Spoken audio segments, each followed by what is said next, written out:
বিসমিল্লাহির রহমানির রহিম।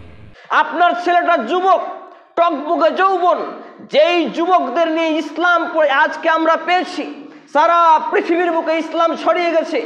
এই যুবকটা দিন রাত দাড়িকে কাটছাট করে ক্লিন শেভ করে রাখে, বেটি ছেলে সেজে থাকে। বুঝতে হবে এই ইসলামের শিক্ষা পায়নি, ইসলামের শিক্ষা সে নিজেও পায়নি, তার বাপও পায়নি, তার মাও পায়নি। আর তার গ্রামের সর্দার মরল, এমনকি তার মসজিদের ইমাম, এমনকি তার গ্রাম্য সর্দার মরল পর্যন্ত এই শিক্ষা নেই, যার জন্য সে ক্লিন শেভ করে থাকে। কারণ দাড়ি কাটা হচ্ছে ফাসিকি, দাড়ি কাটা হচ্ছে কবিরা গুনাহ, দাড়ি কাটা হচ্ছে হারাম, দাড়ি কাটা হচ্ছে নাজায়েজ। অথচ মুসলমানের বাচ্চা মুসলমান দাবি করে, অথচ সে দাড়িকে কাটছাট করে। এর থেকে লজ্জাকর কি হতে পারে? আপনার ছেলেটা চুল কাটা আছে বিভিন্নভাবে, আপনার ছেলেটা প্যান্ট পরে রাস্তা ঝেড়ে দিয়ে, আপনার ছেলেটা কোরআন তো পড়তে জানে না, কোন দিকে মুখ করে পেশাব করতে হয় পায়খানা করতে হয় জানে না। রাস্তায় দাঁড়ালো, চেন খুললো আর চাকু ফুটিয়ে দিল, পেশাব করে দিল, বাস শেষ। তো এই যদি অবস্থা হয়, তাহলে বুঝতে হবে আমার এবং আপনার আগামী প্রজন্ম ধ্বংসের দ্বার প্রান্তে যাবে, ধ্বংসের দ্বার প্রান্তে চলে গেছে। আগামী 2030 সালে কি হবে বলা যাবে না, তবে আমি ইঙ্গিত দিচ্ছি পায়ের তলে মাটি থাকবে না ইনশাআল্লাহ আপনাদের, যদি ফিরে না আসেন, কোরআন এবং হাদিসের শিক্ষা অর্জন না করেন। কচু কাটা করে কাটা হবে আপনাদের, পিস পিস করে পিস পিস করবে, যেটা নবী মুহাম্মদুর রাসূলুল্লাহ সাল্লাল্লাহু আলাইহি সাল্লাম 1444-45 বছর আগে বলে গেছেন। এটা এখনকার ইতিহাস আমি বলছি না, এই মিডিয়ার কথা বলছি না।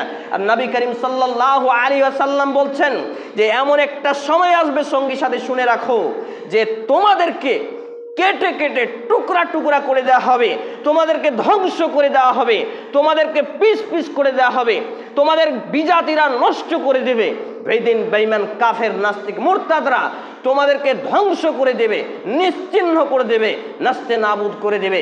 সাহাবায়ে কিরাম রাদিয়াল্লাহু তাআলা আনহুম আজমাইনগণ জিজ্ঞেস করলেন, ইয়া রাসূলুল্লাহ, সেই দিন আমাদের সংখ্যা কি কম হবে যে আমাদের এইরকম করা হবে?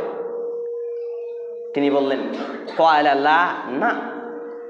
তিনি বললেন না, তোমাদের সংখ্যা কম হবে না, তোমরা সংখ্যা লঘু হবে না, সংখ্যা গরিষ্ঠ হবে, সংখ্যাধিক্য হবে।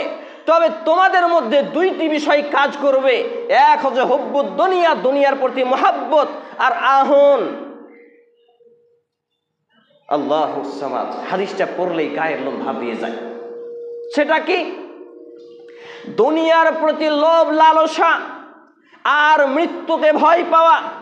আজকের মুসলমানের বাচ্চা মুসলমান দাবি করে, অথচ মসজিদে যে হক কথা বলবে তাকে দ্বিতীয়বার, প্রথমবার খুতবার পরে দ্বিতীয়বার চান্স দেওয়া হয় না।